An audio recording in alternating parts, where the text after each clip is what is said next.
Gujarat knowledge ઝોનમાં આપ સર્વેનું હાર્દિક સ્વાગત છે।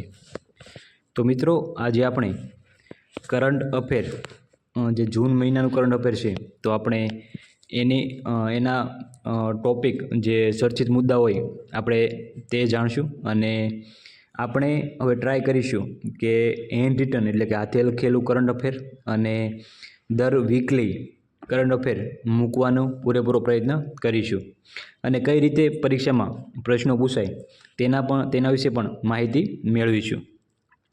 તો મિત્રો, આજનો આપણો પહેલો પ્રશ્ન જોઈએ તો આ જૂન મહિનાનું કરંટ અફેર છે અને પહેલા અઠવાડિયાનું છે, એટલે કે 1 થી 7 તારીખ સુધીનું કરંટ અફેર છે। તો આપણે આ રીતે કરંટ અફેરના વિડીયો વીકલી મૂકતા રહીશું અને કઈ રીતે પ્રશ્નો પૂછાય તેના વિશે પણ માહિતી મેળવતા રહીશું। તો મિત્રો, પહેલો પ્રશ્ન છે કે ભારતીય ક્રિકેટ ટીમનો નવા ટેસ્ટ કેપ્ટન તરીકે કોની નિમણૂક કરવામાં આવી?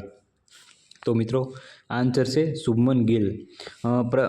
જે પ્રાઇવેટ પબ્લિકેશન હોય એમાં ઘણી બધી વસ્તુ આપેલી હોય, પરંતુ આપણે ક્લાસ 3ને જે રેવન્યુ તલાટી છે એને રિલેટેડ અને કઈ રીતે પ્રશ્ન પૂછાય તો આપણે એવા ફેક્ટ જ જાણશું। વધારે કોઈ સ્ટડી કરી કોઈ મતલબ નથી, એટલે જે મેઇન ફેક્ટ જે પરીક્ષામાં પૂછાય આપણે એવા જ પ્રશ્નો જોઈશું।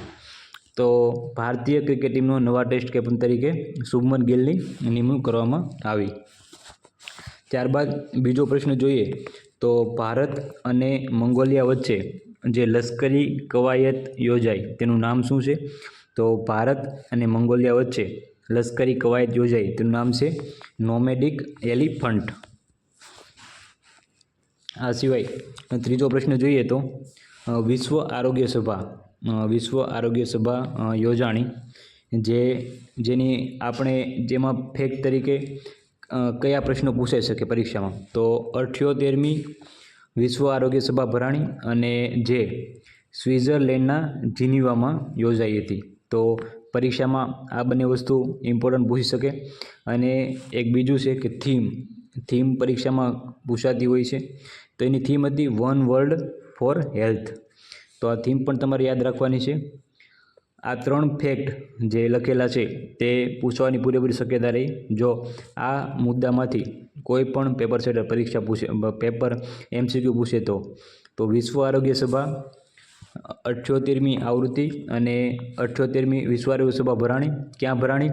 સ્વિટ્ઝરલેન્ડના જીનીવામાં, અને એની થીમ હતી વન વર્લ્ડ ફોર હેલ્થ। ત્યારબાદ આગળ પ્રશ્ન જોઈએ તો મિસ વર્લ્ડ 2025 હમણાં યોજાણી હતી, જેનો ખિતાબ છે એ કોણે જીત્યો હતો? તો થાઈલેન્ડના ચુઆંગ જેનું નામ છે ચુઆંગ, અને આવૃત્તિ કેટલામી હતી? તો 72મી આવૃત્તિ હતી। અને ક્યાં યોજાઈ હતી? તો ભારતના તેલંગાણાના હૈદરાબાદમાં હાઈટેક્સ એક્ઝિબિશન સેન્ટર ખાતે આ યોજાઈ હતી। અને તેમાં ભારતનું પ્રતિનિધિત્વ કોણે કર્યું હતું? તો છે નંદિની ગુપ્તાએ। તો મિસ વર્લ્ડ 2025માંથી જો પ્રશ્ન પેપર સેટરને પૂછવો હોય તો આ 2 થી 3 ફેક્ટ આમાંથી કોઈ બી પ્રશ્ન પૂછી શકે।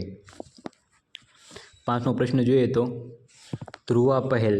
તો ધ્રુવા પહેલ જે પોસ્ટ વિભાગે લોન્ચ કરી, તો આમાંથી તમને પ્રશ્ન પૂછવો હોય તો પૂછી શકે કે ધ્રુવા પહેલ છે એ કયા વિભાગ દ્વારા શરૂ કરવામાં આવી? તો 3 થી 4 વિભાગના નામ આપી દે તો આ રીતે પ્રશ્ન પૂછી શકે। પોસ્ટ વિભાગે ધ્રુવા પહેલ લોન્ચ કરી અને એનું પૂરું નામ છે digital hub four reference and unique virtual address. તો ધ્રુવા પહેલનું પૂરું નામ આ છે, પૂરું નામ પણ પૂછવાની પૂરેપૂરી શક્યતા રહે। 6થો પ્રશ્ન જોઈએ તો ગોવા ઉલ્લાસ નવ ભારત સાક્ષરતા કાર્યક્રમ હેઠળ સાક્ષરતા પ્રાપ્ત કરનાર બીજું રાજ્ય જે છે ગોવા બન્યું। તો પ્રશ્ન પૂછી શકે કે નવ ભારત સાક્ષરતા કાર્યક્રમ હેઠળ સાક્ષરતા પ્રાપ્ત કરનાર ભારતનું બીજું રાજ્ય કયું બન્યું? તો કરંટમાં છે તો આન્સર આવશે ગોવા।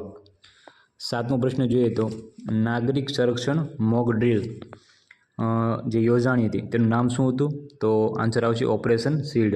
હમણાં જે પાકિસ્તાન અને ભારત વચ્ચે જે નોર્મલ યુદ્ધ શરૂ થયું હતું, તો તેના રક્ષણ માટે ભારતમાં નાગરિકોને બચાવવા માટે નાગરિક સંરક્ષણ મોક ડ્રીલ યોજાઈ હતી કે બોમ્બ વિસ્ફોટ થાય તો કઈ રીતે બચવું, તો તેના વિશે માહિતી આપી હતી અને તેનું નામ રાખ્યું હતું ઓપરેશન શિલ્ડ। 8મો પ્રશ્ન જોઈએ તો રાષ્ટ્રીય ફ્લોરેન્સ નાઇટિંગલ એવોર્ડ એટલે કે જે આ એવોર્ડ છે તે નર્સને આપવામાં આવે છે. તો જોઈએ તો ભારતના રાષ્ટ્રપતિ શ્રીમતી દ્રૌપદી મુર્મુ દ્વારા નર્સોને આજે રાષ્ટ્રીય ફ્લોરેન્સ નાઇટિંગલ એવોર્ડ આપવામાં આવ્યો હતો. અને આ કયા મંત્રાલય દ્વારા આપવામાં આવે એ રીતે પરીક્ષામાં પૂછાઈ શકે. તો આવશે આન્સર 1973થી આરોગ્ય અને પરિવાર કલ્યાણ મંત્રાલય દ્વારા અને 1 લાખનો રોકડ પુરસ્કાર પણ આપવામાં આવે છે. તો આ બધા ફેક્ટ પેપરમાં બેઠા પૂછાઈ શકે. 9મો પ્રશ્ન જોઈએ તો ગ્રામીણ વિકાસ મંત્રાલય દ્વારા નકશા પ્રોગ્રામ શરૂ કરવામાં આવ્યો. તો આમાંથી તમને પ્રશ્ન પૂછવામાં આવે કે કયા મંત્રાલય દ્વારા નકશા પ્રોગ્રામ શરૂ કરવામાં આવ્યો?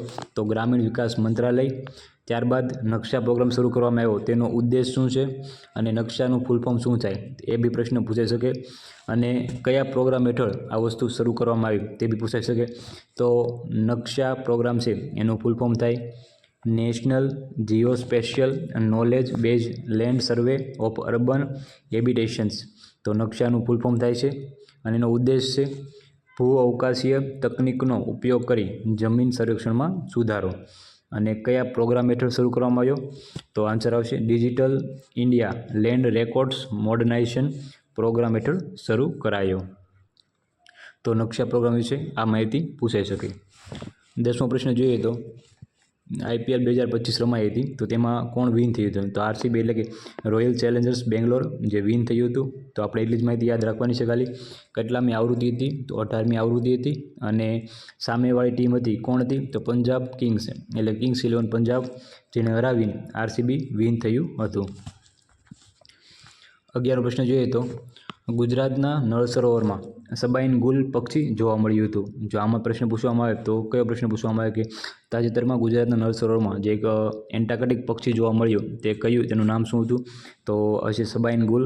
આ પક્ષી 2013માં લાસ્ટમાં ભારતમાં કેરળમાં જોવા મળ્યું હતું, જે 2013 પછી 2025માં ગુજરાતના નળ સરોવરમાં જોવા મળ્યું હતું.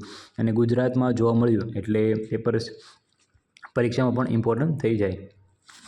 ત્યારબાદ 12મો પ્રશ્ન જોઈએ તો ભારતના ટાઈગરમેન તરીકે પ્રસિદ્ધ શ્રી વાલ્મીકી થાપરનું નિધન થયું. તો પ્રશ્ન પૂછવામાં આવે કે ટાઈગરમેન તરીકે નીચેનામાંથી કોણ ઓળખાય છે? 3-4 નામ આપી દઈ તો યાદ રાખવાનું કે શ્રી વાલ્મીકી થાપર જેનું હમણાં જ નિધન થયું છે. 13મો પ્રશ્ન જોઈએ તો 5 જૂન વર્લ્ડ એન્વાયરમેન્ટ ડે. આ પ્રશ્ન ખૂબ જ ઇમ્પોર્ટન્ટ રહેશે. એની થીમ પૂછાઈ શકે કે 2025માં વર્લ્ડ એન્વાયરમેન્ટ ડેની થીમ શું છે? Bit plastic pollution.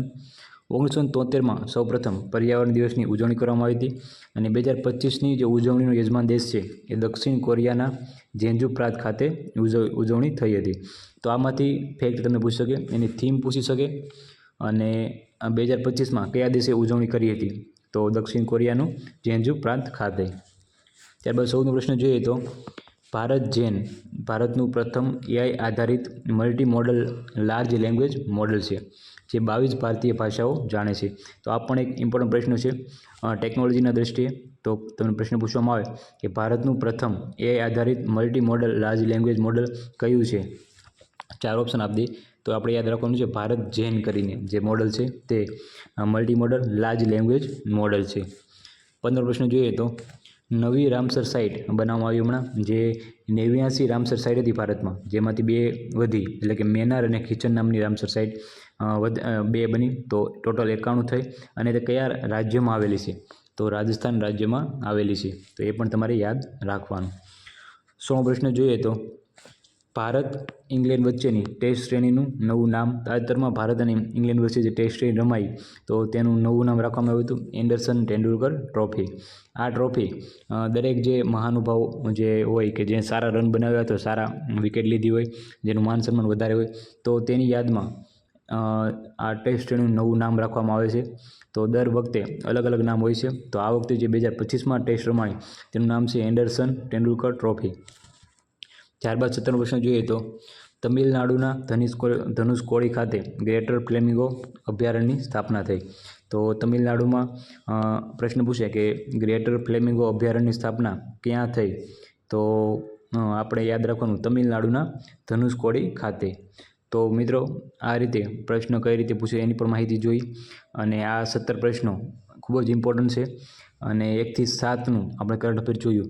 આ રીતે આપણે વીકલી કરંટ અફેર લાવતા રહીશું અને આ રીતે જ જે મેન ફેક્ટ હોય એ જ આપણે મૂકશું, એટલે કે તમને આ બધી વસ્તુ તમે લખતા રહેજો તો શું કે તમને યાદ પણ રહેશે અને જ્યારે ફાઇનલ પરીક્ષા આવે ત્યારે તમને રિવિઝન મારવા પણ ઝડપી થઈ જાય. તો મળીશું બીજા વિડીયો સાથે. તો જય હિન્દ, જય ભારત.